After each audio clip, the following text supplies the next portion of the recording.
The shoes my father wore. When I was a boy, I thought my father was made of iron. He would wake before the sun and return long after it had sunk, his face always dusted with fatigue, his hands stained with oil and earth. Papa was a mechanic by trade and a farmer by necessity. In the mornings, he'd fix broken down buses. In the evenings, he'd till our small piece of land with aching knees. We never really talked much. He wasn't the storytelling type. Mama said life had stolen most of his words during the war. But he had a way of speaking with his actions. When our roof leaked, he patched it in the rain. When I outgrew my shoes, he gave me his and walked barefoot to work. He didn't complain. He never asked for praise.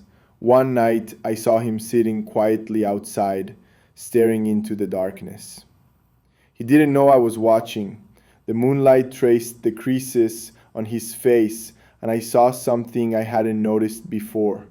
Pain, not just physical, but deep and worn like the sole of his work boots.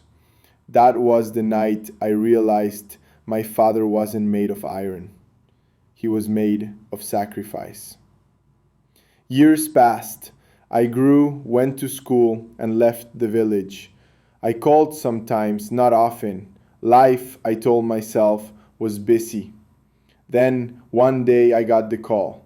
He was gone.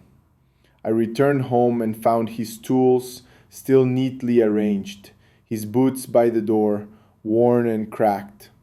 I slipped my feet into them. They didn't fit.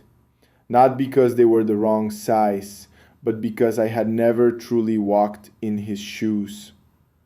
That night, I sat in his old chair, and the silence spoke louder than words ever could. Appreciate your father while he is alive, not just on Father's Day or when he's sick.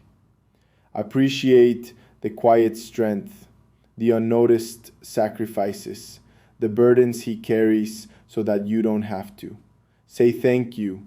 Ask him how he's doing. Let him know his efforts are not invisible, because one day his chair may sit empty, and all you'll wish for is one more chance to fill it with gratitude.